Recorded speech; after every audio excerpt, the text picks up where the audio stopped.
Φοβάσαι την Ελένη. Ποια Ελένη, παιδί μου, Ελένη είναι δικός μας άνθρωπος. Μα η Ελένη είναι δικός μας άνθρωπος, ο κύριος Δευτεράκης. Όλη την ώρα για σένα μου μιλούσε τώρα στον κήπο. Θα πρέπει να σε αγαπάει πολύ. Κι εγώ τον αγαπάω, αλλά μακριά. Μακριά και αγαπημένη. Μου έλεγε για τις σκανδαλιές που κάνετε όταν ήσασταν μικροί.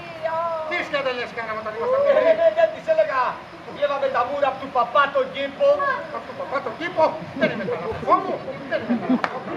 Θυμάσαι που βλέπαμε τα μούρα από του παπά και μας κυνηγούσε η παπαδιά και ο παπάς με τα ράσα σηκωμένα. Ξέρει και για τα ράσα τα σηκωμένα. Καλά μαζί μου ήσασταν. Εγώ ήμουνα στον κήπο του παπά. Αυτός δεν ξέρω που είναι. Τι λέτε! Μαζί δεν ήμασταν που μας κυνηγούσε η παπαδιά και ο παπάς με τα ράσα σηκωμένα. Μακριά, ρε. Μα γιατί αγάπη μου, τα ίδια δεν είπες και σε μένα για τον παπά. Γι' αυτό θα πάθω το κεφαλικό.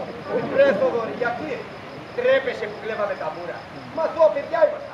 Τρέπομαι τα μόνα να πάμε. Γιατί αυτό πράγματα κάναμε τότε. Α, και τα άλλη που μου λέγεται του κύριου Δευτεράκη για τις απολιές που κάνατε στον καθηγητή των γαλλικών. Κάναμε απολιές στον καθηγητή των γαλλικών.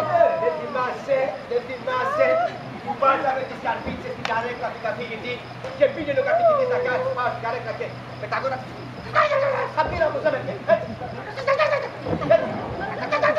Πεταγόταν έτσι με σαπίροπλος, κρατάτε με απογειώνομαι. Πολύ παράξενο. Μα σημαίνουν και παράξενα, φοβόμαι. Κάνει μ' αρέσει. Ο Μπάρκουλης είναι.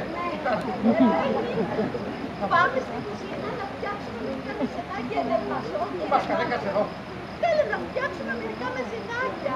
Να σας αφήσουμε να τα δείτε μεταξύ σας, γιατί αλλιώς μιλάτε οι άντρες μεταξύ σας, μπορεί να έχετε και μυστικά. Δεν έχω μυστικά μου, σε ένα φοβό μου. Τι με αφήνεις με αυτόν μόνο μου. Αλλά αγάπη μου, Τι αγάπη. να κόψω τώρα τα μεζεδάκια. Θα τα κόψω εγώ τα μεζεδάκια. Μ' αρέσει να κόβω τα μεζεδάκια έτσι. Τσακ, τσακ, τσακ, τσακ, το αγουράκι. Τσακ, τσακ, τσακ, το στρατημάκι. Τσακ, τσακ, τσακ, το τυράκι. Αυτά τα τσακ τσακ τσακ τσακ θα τα κάνει η Βαγγελίτσα. Σιγά να μην ξέρει Βαγγελίτσα, τσακ, τσακ, τσακ, μόνο τσακ, τσακ, τσακ. Βαγγελίτσα, έλα εδώ. Λοιπόν, Βαγγελίτσα, να μας κόψεις μερικά μεζεδάκια για ούζο. Δεν ξέρω να φτιάχνω μυζιδάκια για ούζο. Θα τα απολύσετε? Καλά, θα τα φτιάξουμε εμείς. Ωραία, και εγώ θα απολυθώ. Όχι, Βαγγελίτσα. Ελένη, να πάμε στην κουζινίδα πάμε. Πω, ξέχασα. Τι, δεν έχω ούζο. Α, έχω εγώ ούζο στο σπιτάκι μου. Μπορεί, πάω να φέρω. Πού πας, παιδί μου, πού πας, έλα εδώ. Καλά, στις Ελένης πάω. Και εμένα που μ' αφήνεις, στα ξένα χέρια.